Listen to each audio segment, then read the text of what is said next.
Clay is easily bent, molded, and shaped by a potter before being refined in fire where it's hardened.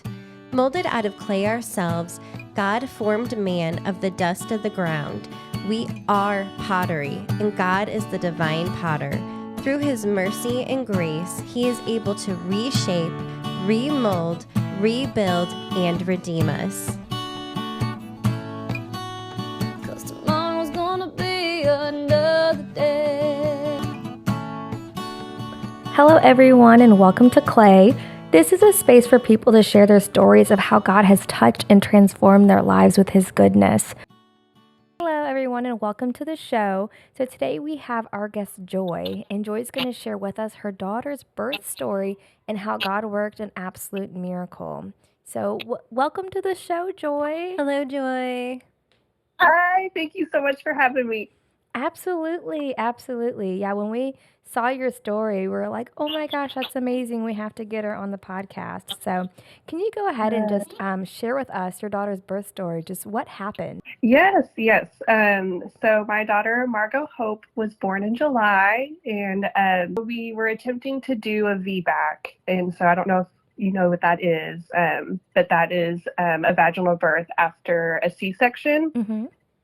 So my first daughter, Nora, was born in 2021, and it was a pretty abrupt birth. The umbilical cord was wrapped all the way around her. Oh, wow. So we really didn't get to labor very long, and it was just a fast and furious C-section. And I just remember being so crushed after that first birth. I don't know.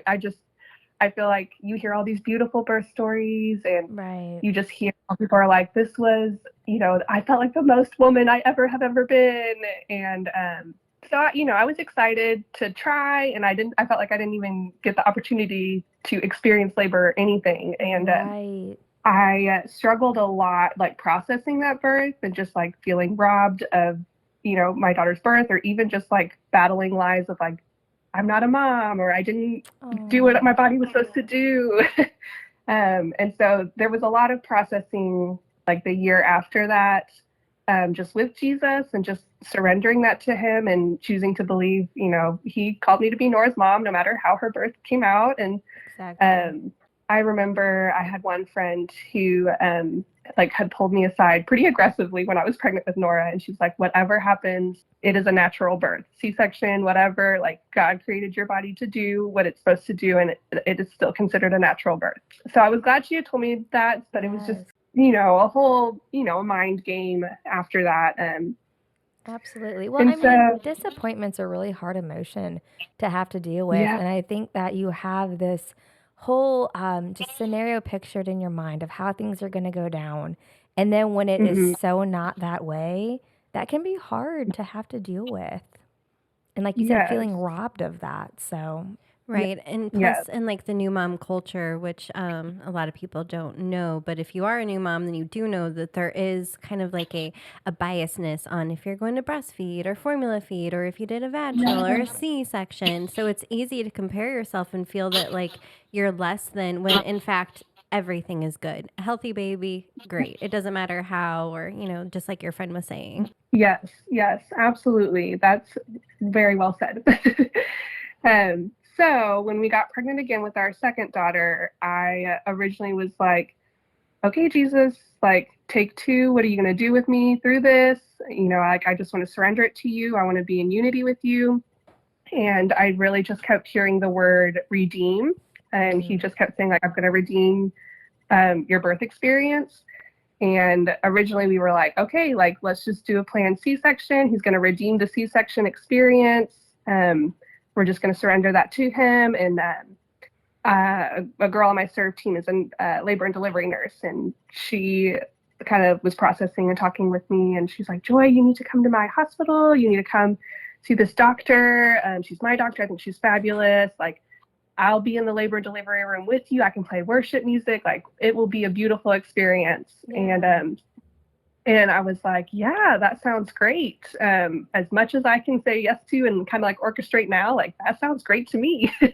So I switched doctors and so that I could deliver at my friend's hospital and, kind of just was like, all right, done in the back of my head. As my pregnancy went on, I got together with one of my friends who's actually a midwife. She was like, hey, like, how are you feeling about this upcoming birth? Are you going to do C-section or, what are you going to do? And I was like, yeah, I feel totally good with just a redeemed C-section. God's going to move through it. It's going to be great.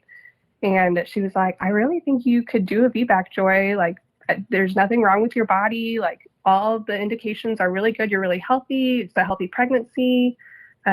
She's like, just think about it. And if you have questions, like, ask me.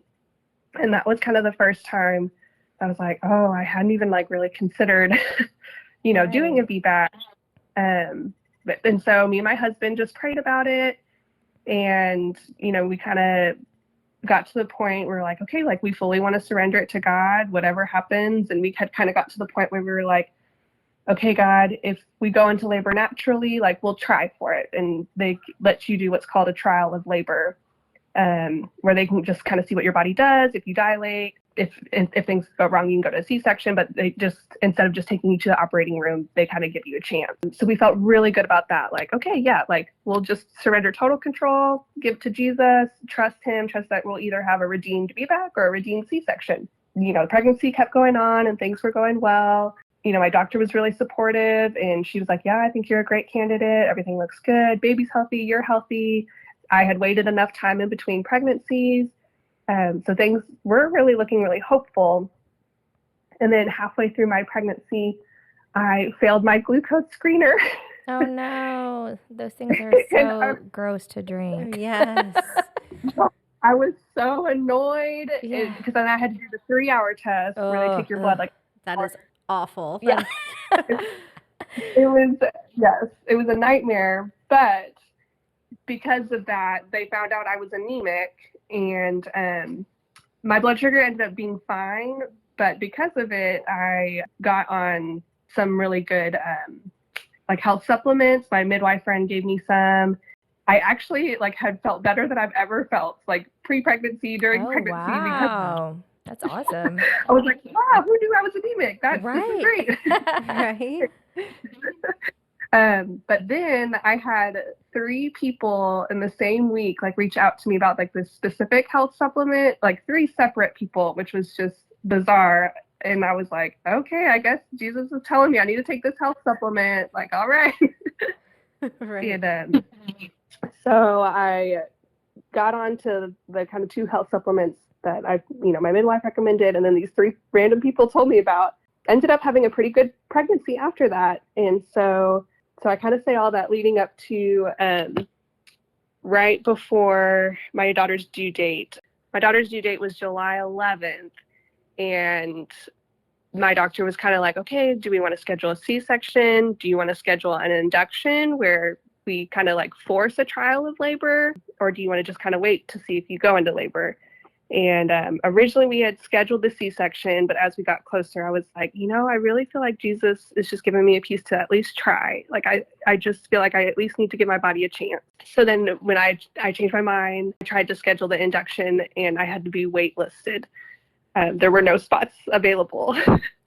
And I was like, how much longer am I going to be pregnant? I understand that feeling. It was, mid-July, like I'm just hot and tired and I'm chasing my now almost 2-year-old. So it was just a very trying time, but it was a time where I just really was like so reliant on Jesus. Like every day, like my 2-year-old, she has her own Bible and journal because we were doing quiet times together. Oh, I love that. We're so dependent on the Lord in that season. And I just was like asking him, Lord, like, are you sure about the trial of labor? Like, Lord, if it's going to be okay, like, let me go into labor naturally. Because the risks of the induction is like, kind of forcing your body to do something it may not be ready for. Right. And so that was like another fear. I was like, I really don't want to be induced, but I don't want to go straight for the C-section.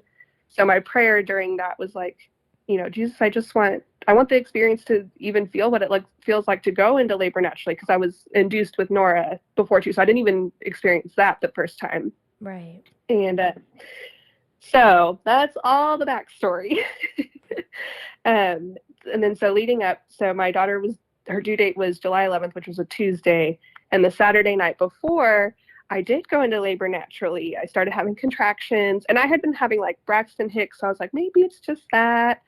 But then as the night went on, my water broke. It was not dramatic. It was just like a little trickle. Like, me and my husband laughed to this day because we waited throughout the night, and then we literally went to the hospital and we like buzzed the little buzzer and we're like, I think I'm in labor. I don't really know. That's funny. And we were like, it's just so different, than anything you expect in the movies. And you're just like, okay, I think this is what we're doing. And that's so funny. So sure enough, they tested and my water had broke, and it was just a beautiful experience. It was the best day. Like my friend couldn't be there. Another backstory. So all of this is just Jesus aligning all of the stars. I love it. She ended up getting pregnant 3 months before we did. And so, or no, I think it was just like a month or two. The math is kind of iffy, but anyways, she got pregnant before us, but she had her baby early. Okay. So she was returning from her maternity leave the week I was due. Gotcha. And so she's the friend that was going to be in the operating room, like play the worship music, like she's the labor and delivery nurse. And so Jesus just even aligned that, like, the week that we went into labor was the week she was coming back from maternity leave. And so she couldn't be there the day that I did go into labor, but she was able to like text all her nurse friends and make sure we were in good hands. And so we had just lovely nurses. It was the best day. Like, I got to go through the whole process. I dilated to a 10. Like, it was like 7 p.m. So it was just a great day, smooth sailing. And then we were getting ready to push. And they had a hard time finding her heartbeat. And so they kind of started flipping me around a little bit. And then I started to, and I did have an epidural. And I started to like feel a pain in my like upper abdomen. And they're like, no, you shouldn't feel anything. And I was like, well, I do, and it doesn't feel great. Right. I don't know what else to tell you. I'm not lying. This wouldn't be the time to lie about it. Right. And so they went ahead and topped off my epidural, but then like to the point, like I would touch my leg and I was like, whose leg is that? Like, oh my gosh.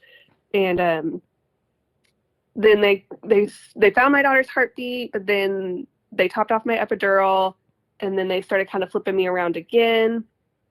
And I could still feel the pain, and then I threw up, and they were like, oh wait, like something actually might be wrong here. And so then they lost my daughter's heartbeat, and like on the monitors, and it was just pretty quick. Like, I even remember looking at my husband and being like, it's okay, we're going to the C-section, like it's no big deal. Like, not realizing what was going on. Right. I just noticed that like a lot of people came in the room, and they just like they got me ready to go, and my husband couldn't go with me, so they took my bed and went into the operating room, and they like didn't have time to put me under or anything. So it was like even a blessing that they had topped off my epidural. It was a blessing, like just my personality. I don't even really advocate for myself, and it was just a blessing that I did. Yeah. And so it was, so they just literally had to jump right in. And they said, the doctor said it was one of the worst ruptures she had ever seen. So my uterus had ripped open essentially so I have like my C-section scar.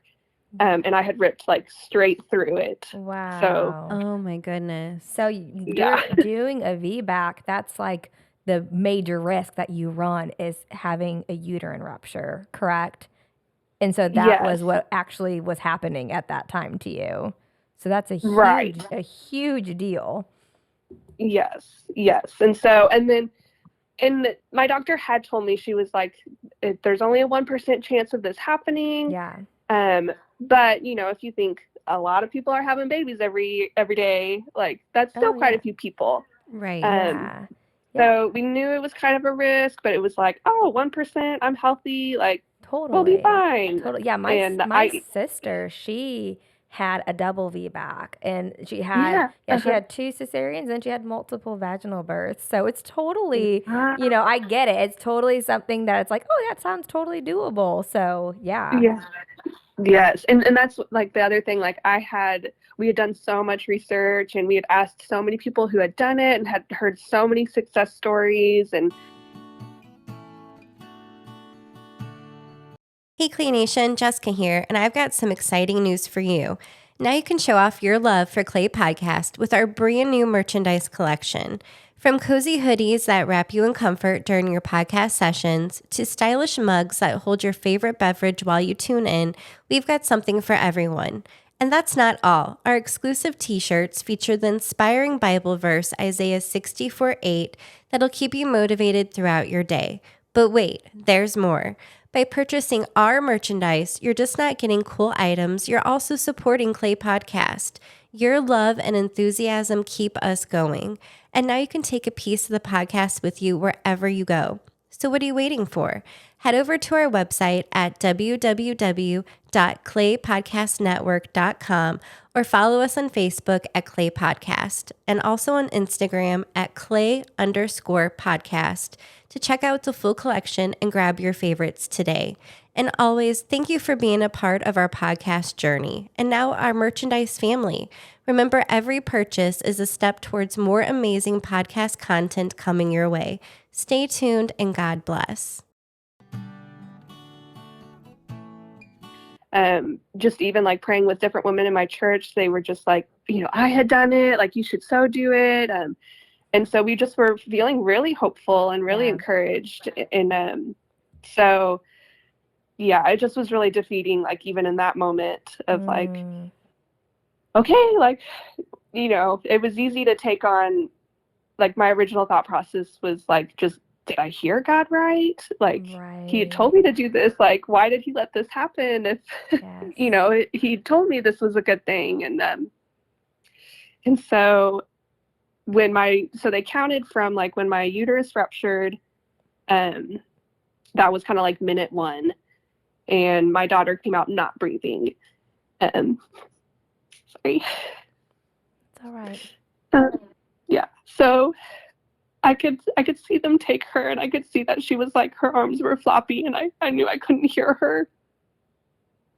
So then in that moment, I just was like, was I selfish? Like, did I do this to my daughter? So just, it was so easy to just go straight to guilt or straight to shame. Right. Or just like, even being like, I told people this is what Jesus told me and this was the outcome. Like, they're going to judge me. They're going to think I'm crazy. Wow. And I think I'm crazy. And so from minute 1 to when they got her intubated was 22 minutes. So she went 22 minutes without air. Wow. And I don't know. I mean, just from quick Google search, after 4 minutes, typically brain damage occurs without oxygen to the brain. And I again, like fact check me, but someone had sent to us, they saw that like at 25 minutes without oxygen to your brain is fatal. And she was 22 minutes, which was pretty scary. Yeah. But so, they got me sewed up, which was also even a miracle. I was able just to have like a typical C-section recovery because of the way that I ripped. If I had ripped vertical versus horizontal, they would have had to do a hysterectomy. Oh, wow. And so the doctor was very confident, like, yeah, you can have kids again. Like, you're going to recover just fine. So that was even a miracle of like God just protecting my body and protecting my uterus. So we got me sorted out, and then they decided to do the cooling process for my daughter. And so that meant that they were going to put her in a hypothermic state to kind of like freeze her body, essentially, to kind of get it to just stop doing things so it would prevent any future damage. Gotcha. And so they cooled her to 92 degrees. So it's not like awful. She's not freezing, but it is technically a hypothermic state. Right. And so they started that pretty quickly.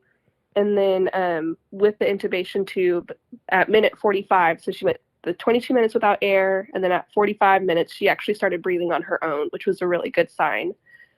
And so we started that journey, and that was just like a big, like, okay, we don't get to hold our baby. We won't hear our baby cry tonight because she's intubated.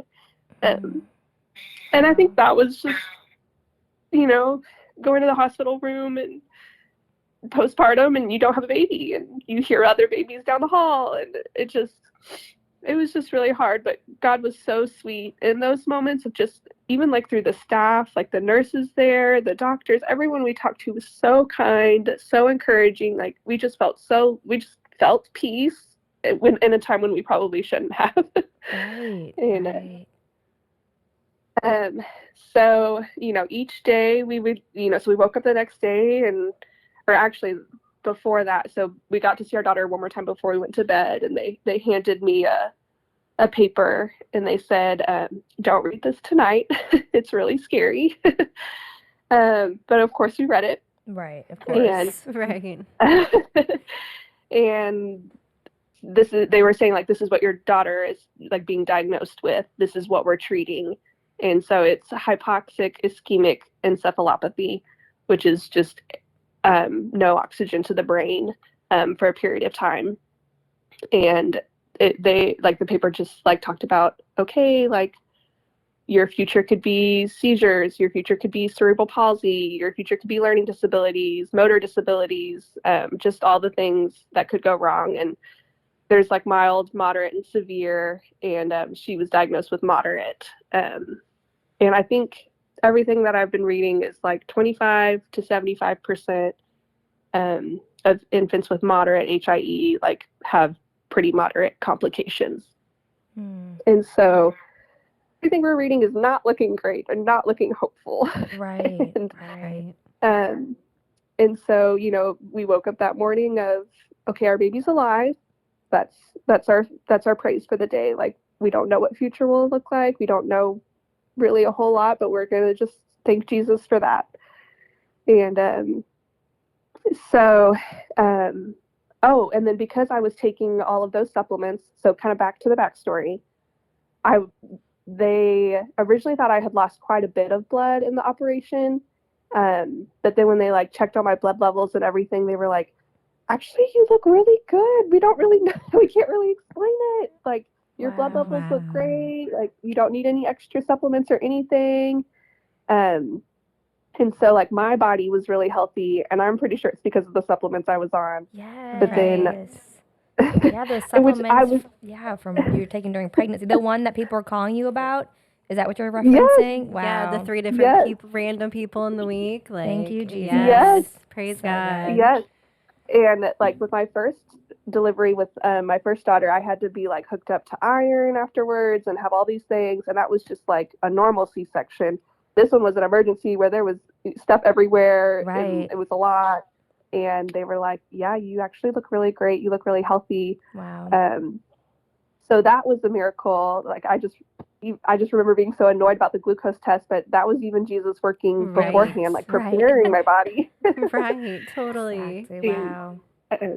And then, I don't know if I've even said her name yet. Margot Hope is her name. I love that. Such a cute name. Beautiful. Thank you. Yes. Well, actually, we felt called to name her Margot because it means pearl. And we feel like a pearl is the treasure of the ocean. And whenever I just prayed about her name, I remember like one quiet time I had, like the song Oceans came on. Like, I just want to walk on water with Jesus. I just want to like go deeper. I want to, keep my eyes fixed on him. Like, I think of Peter walking on the waves. I love that. And so just from the get-go, we knew we were going to be going out of our comfort zone and walking on water with Jesus. And so we wanted that for Margot. And so that's why we went with that name. We had no idea how crazy it would be. Right, yeah. But, how fitting it would be. Yeah, he's like, this is how I'm going to build your faith. Yes. So we were like, wait, not this water. I want to get back in the boat. Right. So Margot being in my belly when I took all those supplements, she was born 8 pounds 2 ounces, so she's, sturdy little girl. Yeah. And all of her levels actually looked really healthy and really good. Like she was full term, she was really developed. So even the doctors were saying like, wow, she like looks really good going into this cooling thing. So I don't think it was an accident that I failed that test. Like, and I think I failed it by like 1 point. And I was like so mad at my doctor for making me retake it because I was like, I'm borderline, like I'm healthy. This is so dumb. Right. And That's so but now funny. I'm like, I'm so glad my doctor was like, let's just be thorough. And I listened to Yes. her, and that was Yes. Jesus getting me healthy, Yeah. getting baby girl Right. healthy. Yeah, you can see his Yes. hand in the story even at that point. So that's awesome. Mhm. Yes. And so um started the cooling process, and literally like every time we talked to a doctor, it was just like, yeah, actually we can remove the intubation tube, she's breathing great. Yeah, actually we can remove this cord because she's fine on that, she doesn't need this or she doesn't need that. And we asked them, they did like roundings every day where all the providers, like all the different doctors or therapists, would get together and kind of like, okay, this is what she's doing, what's our plan of care. And we got to like sit in there, and they would tell us what they were thinking. And my husband had asked, he was like, do you see any red flags, like should we be worried? Like we don't want to be naive, like we're feeling hopeful, but we want to have a little bit of a reality check. Right. The doctor looked at us and she was like, usually at this point we see liver failure or we see kidney failure, and we're not seeing any of that. Wow. All of her levels look really good. So even from that first day, we were just like the doctors even had shocked expressions. Like they even were like, she looks really good. This things look really hopeful. And so and then at that point we had not picked a middle name for her. And so we had just been praying and processing. And then throughout that day, we were like, the one word that kind of keeps sounding loud is like, we just really need hope. Our church, and it felt cheesy to us because our church has been going through this whole like hope carrier initiative, like bringing hope to wherever you are, like, whether that be your job or your family, and in the NICU. And so we've just like heard hope, hope, hope all year long, that we were like, oh my gosh, more hope. Come on. That's awesome. But I mean, that's we're so grateful that that's the culture of our community. We're so grateful that we are overflowing with hope and Yes. being tied to it, and because Yes. we needed it. That was when we needed it most. And I'm so glad like we had verses on hand that we had been talking about for hope. And the one verse that like we really, I don't know, that helped us kind of like land on her name was Romans 5:3-5. So it says like, not only that, but we rejoice in our sufferings, knowing that suffering produces endurance, and endurance produces character, and character produces hope. And hope does not put us to shame, because God's love has been poured into our hearts through the Holy Spirit who has been given to us. So Man, good. that week had a lot of endurance. Yes. Yep. And a lot of suffering, a lot of, Yes. not holding our baby, not like, looking into her eyes and not knowing if she's there. And Yeah. it was just hard. And I just remember I loved that verse because I even had hope for the VBAC, and I felt like I felt ashamed that I had hope for the VBAC. No. And Jesus was like, no, your hope does not put you to shame. Like, you should have joy that you listened to my voice and you obeyed. So good. So and good. and he was like, I'm not going to put you to shame for that. Like, this story is the fruit of you obeying. It's not a failure. It's a victory. It's God's victory. So good, Joy. So good.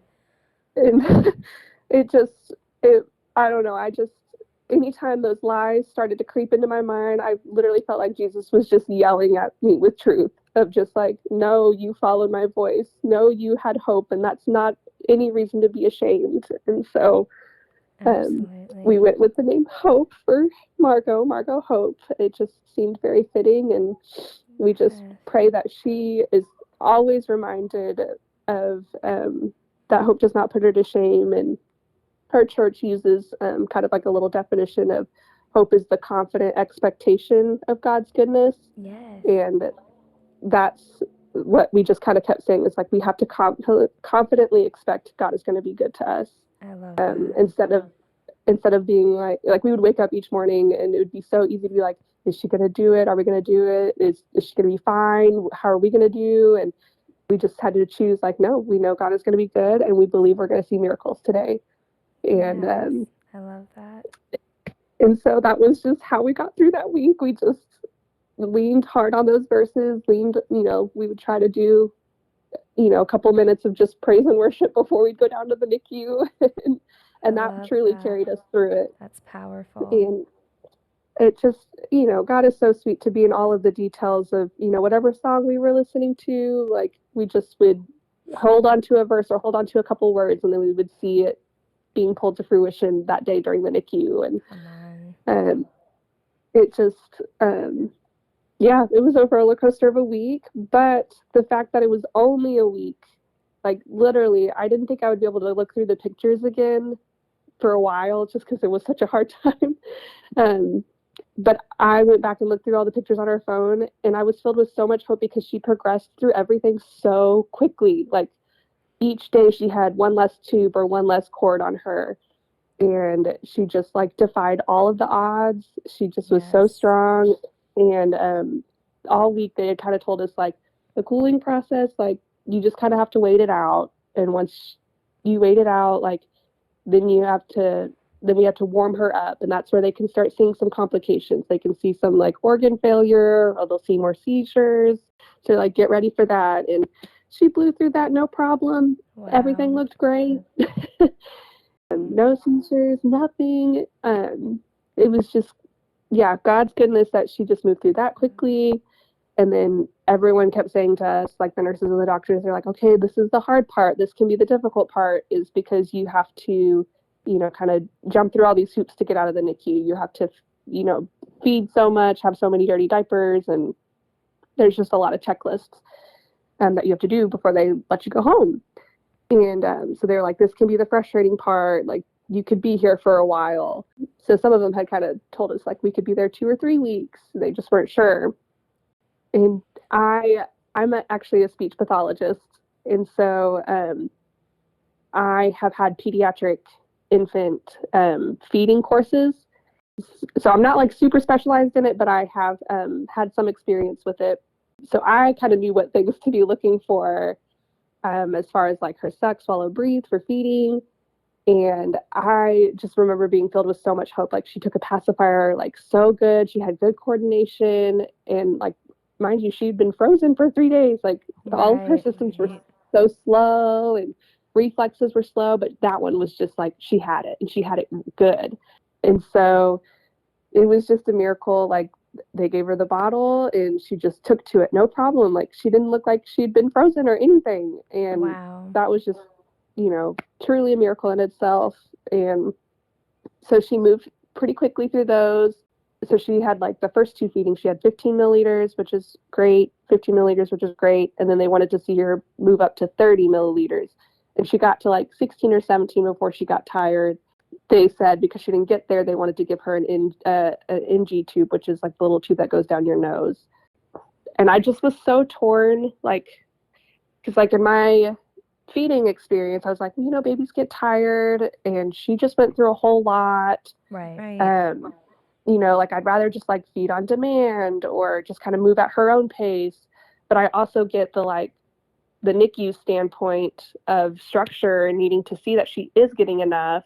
So it just was a little bit more systematic on the NICU side. And I remember just being like, so we did have to give her the NG tube, and I remember feeling so defeated. I went to bed that night of just like, I didn't advocate. I should have fought harder, to, like, just wait and see.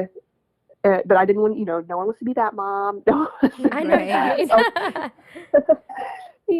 And I wanted to respect their opinions. They do this every day. I've had one class, so I didn't want to overstep.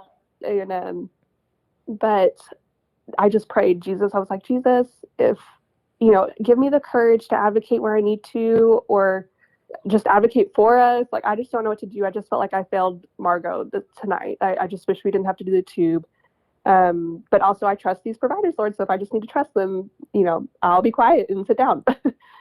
The next morning we woke up, but, we texted all our family and friends, like, we're praying that she can breastfeed today. We were praying that we can do all these things. I can't even remember what it was, but it was like 3 specific things that we texted before we left the room. And then we went down to the NICU, and the nurse down there was like, hey, so I just talked to the provider. She thinks that you guys would be great at breastfeeding. So I think we're going to get the tube out as soon as possible. Let's try breastfeeding right now. That's and awesome. like just X, Y, and Z. Like, it was literally it was such a whirlwind of a week, and I'm a newborn, so my brain is just woof. But so I don't remember what the 3 prayer requests, but I knew she just answered them bam, bam, bam, like right then and there. Come on. And so we got to breastfeed right then and there, and it was just I literally felt like Jesus was just saying, like, you and Margot were meant to be the breastfeeding team. And so even throughout all this week, so I didn't have my baby. I was really nervous about, like, my my supply. What is that going to look like? And so I was having to just pump all weekend because I couldn't even hold her. And so I was like, is my body going to know what to do? And God just blessed me beyond belief. I had this huge oversupply, like this. It was so fast. Like, I would get 6 ounces in 10 minutes. Like, it was goodness. Awesome. to the point where the NICU told me, they're like, you can just stop sending milk. And I was like, I don't know what to do with it. And they were like, maybe, like, send it home with your family. Like, they literally, like, we don't have room in our fridge anymore. Oh, I love that. And so it was just a Jesus thing that she was getting tired quickly. Oh, but then also we saw that she had a really strong suck. So she would suck really hard, but just not for a long time. And because she would get really tired. But that was perfect because I had this huge supply that came out super fast. So it was just like, I could feed her for 5 minutes, and we were pretty sure it was a full feed. Wow. And you were the perfect team. Yes, I love that. it was the perfect breastfeeding team. I know, and which was even just redemption from Jesus too, because it was so hard with my first daughter. We just struggled through it. So I even was like, are we going to be able to do it? Like, is this going to be hard? And so Jesus even redeemed that experience. Wow. And back to, like, the whole redeeming thing. Like, the very next day, my husband was like, I'm so sorry, Joy. Like, I know you really wanted a redeemed experience. And I was like, oh my gosh, Jesus totally redeemed my mindset. Like, I had been feeling like I was less of a mom for not having, a vaginal birth or being able to labor or go through some of those things. But I feel like a warrior mom. Like, I don't care how these babies are going to get here. They are if my uterus has to explode, my uterus has to explode. These babies are going to get here. Come on. I was like, I feel like I'm more of a mom than I ever was. Like, these babies are going to be here. Yes. And so that was even, like, that was not how I thought Jesus would redeem my perspective. And it was exactly what I needed. Yeah. And so it just was God's hand through all of it. Like, he knew what my heart needed to, I don't know, believe him that I'm mom enough or whatever. Yeah. And well, and then Margot, I mean, did she have any effects after this? I mean, did you have any medical issues after this from being deprived of oxygen for 22 minutes? Yeah, no. Wow. Yeah. So so we got through all the feeding. And so because she was feeding so well, the doctor that was, like, head honcho in charge of everything, she was like, guys, your baby looks amazing. You obviously are breastfeeding fine. I really don't see any reason for us to, like, do all these kind of like those checklists that keep you in the NICU for a long time. Right. And she was like, you guys know what you're doing. She's feeding really good. All her levels look great. Like, the last thing we were waiting on was an MRI to check her brain for any damage. And so she was like, let's just get that done Monday morning, and then let's get you guys out of here. So even the doctor that we had was just like, your baby looks great. There's no problems. Her reflexes are there. She's feeding. All her organ levels are functioning. Wow. And so they'll kind of like the last stamp of approval was that MRI. And this doctor wasn't even supposed to be there. She was covering because there were so many NICU babies in DFW during the time. And Wow. so that was like God's hand in it. Oh, and then the other kind of thing. So I had switched hospitals and, went with this hospital because my friend was there. But it turns out like not all hospitals do this cooling process. And this particular hospital didn't even do the cooling process until like a year ago. So it was just like Oh, wow. Oh my God's timing goodness. that we were right there where we needed to be with the science that we needed. And then that doctor was there that day to just like look over everything. And so she really kind of made it possible for us to get out of the NICU so fast. We didn't have to stay, and she just let me breastfeed like on demand. There was no minimum amount required. So it just was like the last little weekend was so easy. We were like, our baby's okay. Like, we're okay. We just got to get that MRI done. And so we got the MRI done on that Monday, and she had no brain damage at all. That is amazing. To even prepare for this podcast, I was like, I need to just freshen up on like all the information they gave me. So I'm, Googling like, okay, what was the MRI for? What was, what's the times? And I literally like looked at my husband and I was like, am I remembering this right? Is this what they told me? He's like, yeah, look on this paper right here. And I was just like, our baby should not be here. Our baby should not be this perfect, this healthy, this, she's 6 weeks now. So she's starting to smile and, reach for things. And so my background in speech therapy also really like, I do know a lot of the developmental milestones, and like my therapist heart is at peace. And Wow. I was able to take like some videos of her and send it to my friend who's an occupational therapist. And she was like, oh my gosh, Joy, like she looks great. She looks healthy. Like usually babies with brain damage, we would see X, Y, and Z, and I don't see that.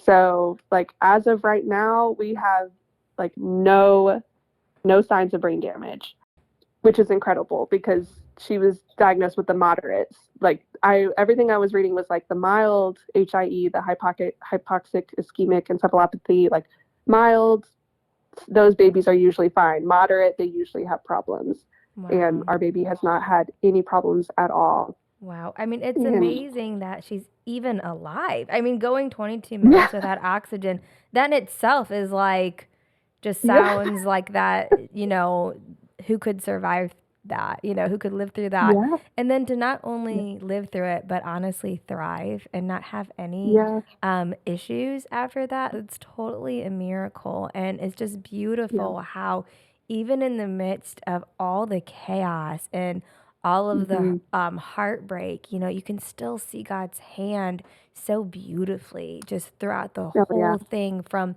the moment you had that supplement where he was preparing your body to just the right people, the right hospital, having the cooling therapy, be recently approved there. Just, wow, God is so faithful. He's just so faithful.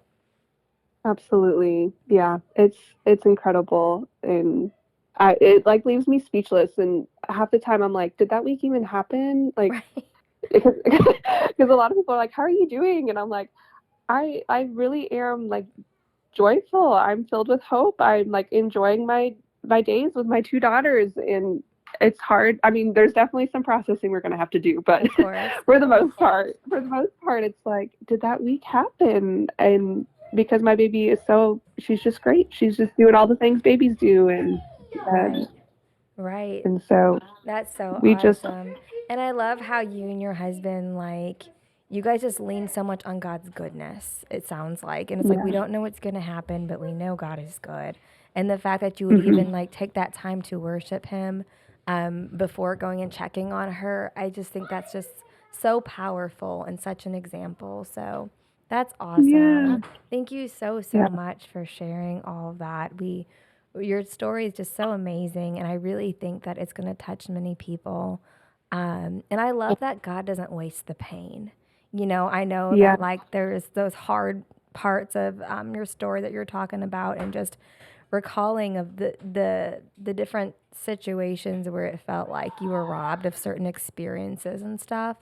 but just knowing that, God uses it all. He uses it all for your good and his glory. And just to wait and see how God is going to redeem all of those moments. It's just awesome. Yeah. He's just so good. Yes, absolutely. Yep. And that was just like my hope throughout the whole week was just like, I just hope this story can just reach others and give them hope that they can hear God's voice and there's no reason to feel ashamed. Like they can be confident in what he's told them and they can be confident in his goodness and no matter what it looks like. Like that, factually that sounds like a nightmare, but I got to see God on such a deeper level and see his goodness on just a whole new way that it's just I am grateful for the experience. I mean, I don't want to do it again. I don't wish it on anyone. Right. Totally understand that. But I am very, very grateful for like God's tenderness to me in that week. And that's something I would have never known if I hadn't have gone through that. Wow. Incredible. What would you say to somebody who's currently facing just like that crisis situation and they're in a place of uncertainty, just like you and your husband, you were kind of in this waiting period of not knowing how things were going to play out. What would you say to somebody in that similar position? Good question. I think truly, like that verse, that Romans 5:3-5, like rejoice in your suffering, knowing that suffering that gives you endurance and that endurance produces character. One of the songs that I really leaned into was just, I can't remember the exact lyrics, but it basically was just like, I lean not on my own understanding and I trust that you're going to make something beautiful out of me. And just that was like my hope of like, use me, God. Like I'm at the end of myself. I have no control. And that was even, at the beginning of my pregnancy, I wanted to control things. And it's like, okay, I have zero control here. But I just want to confidently expect God's goodness and have hope. And so I think that's what I would share to that person, that just continue to have hope, confidently expect God's goodness, and know that we may not understand how it's going to look, how his goodness will look, but even a ruptured uterus is God being good to me. Right. So whatever that suffering looks like, it's not for nothing. It's making something beautiful out of you, and God can use it for his glory. I love it. Thank you so much for sharing all that. Yes, thank you, Joy. Like that's just an incredible story and testament of God's miracles and your guys' faith. Like without your faith and hope, like, I don't know if I'm sure he would have done like what he would have done, but it would have been a much harder journey. Yeah, I don't think we could have done it without Jesus. Right. Not one bit. For sure. 100%. Yes. Well, thank you so much for being on here, and we hope that you have an awesome day and go snuggle that little baby. Yes. I will. Yes. Thank you guys so much for having me. Absolutely. Joy. Thank you for tuning in to another inspiring episode of our podcast, and our deepest gratitude goes out to our guests for sharing their incredible journey with us. If you're drawn to stories of deliverance, miracles, redemption, and testimonies, then we invite you to be a part of our show here at Clay Podcast. Your story could touch hearts and ignite hope. Join us in spreading faith and inspiration by completing the guest application on our website, www.claypodcastnetwork.com. And as always, a huge thank you for listening. Your support means the world to us. God bless. We don't need a map, we don't need a plan.